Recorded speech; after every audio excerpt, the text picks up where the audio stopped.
Hi, it's Steve. Today we'd like to show you how to change the inlet fill valve on your top-load washer. It's really easy to repair. Let me show you how we do it. Now to do this repair, we'll need to disconnect the power and disconnect the inlet fill hoses. So we'll pull the washer far enough forward, turn off the water supply, remove the inlet hoses, and unplug the washer. And then we can start the repair. Now next we'll need to tilt that console back so that we can remove the cabinet. Now your model may have screws that go down through behind the end cap, maybe on the back. If there are no screws visible, typically all we'll need is a thin putty knife. We'll go in from the front, and you'll meet resistance from a spring clip. Just depress that clip. At the same time, rotate up on the front of the console.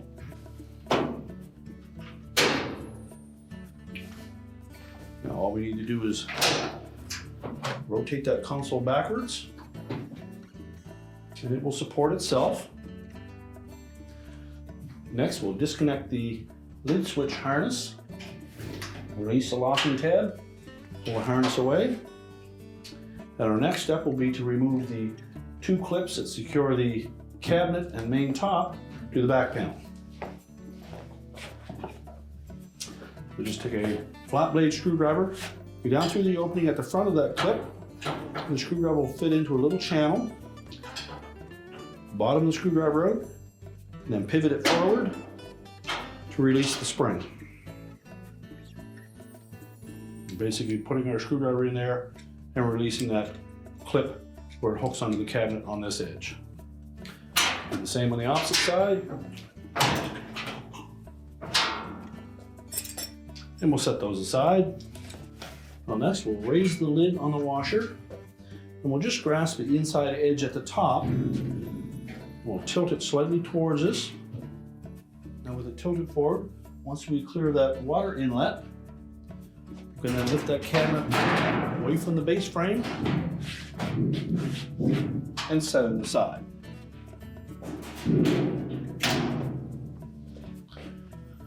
Well, next we'll disconnect the wire harness to that inlet valve. Simply depress the locking tab, separate the harness. Now we'll need to go to the back of the washer to release the little arrowhead fastener for that harness, as well as to release the tabs for the valve itself. You can tilt the console forward, and then we'll go to the back of the washer. So taking a pair of channel lock pliers, I'm going to squeeze the arrowhead fastener together and push it out through that opening.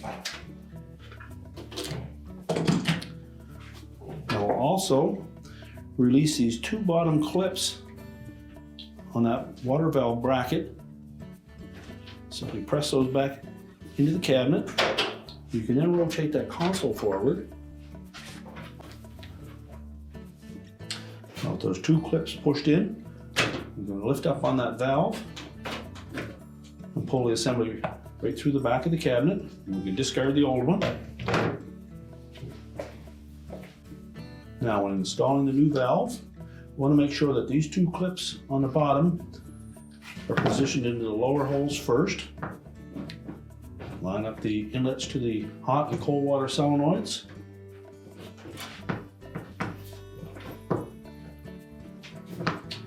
Compress that arrowhead fastener for the harness through the hole in the back of the cabinet.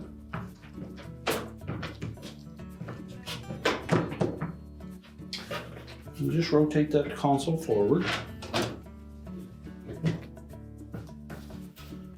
Now with the two hooks on the bottom positioned properly through those openings, we'll tilt that valve up into position, line up the center one,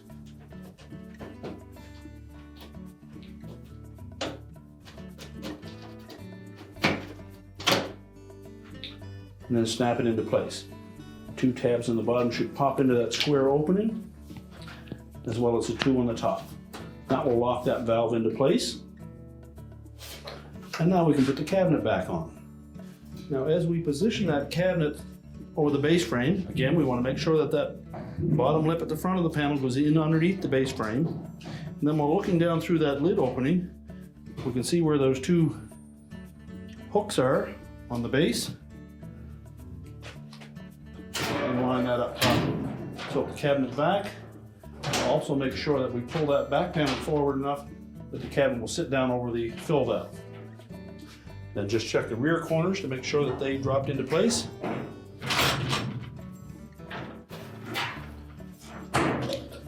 Now just make sure that none of the harness or air dome tube are pinched. We'll take our mounting brackets and we'll engage the straight vertical end up into that slot on the back. Line it up with the 2 slots in the top and then press it down into place until it latches. Do the same on the opposite side. Put that straight vertical piece right into that slot on the back panel. Line it up, snap it into place. We'll reattach our mid switch harness.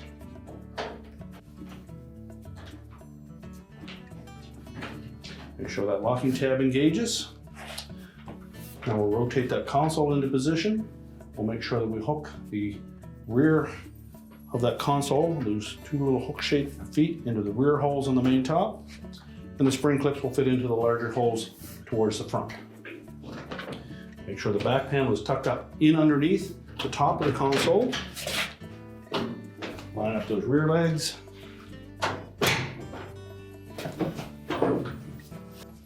And then press it down into place. Now we're ready to push the washer back into position.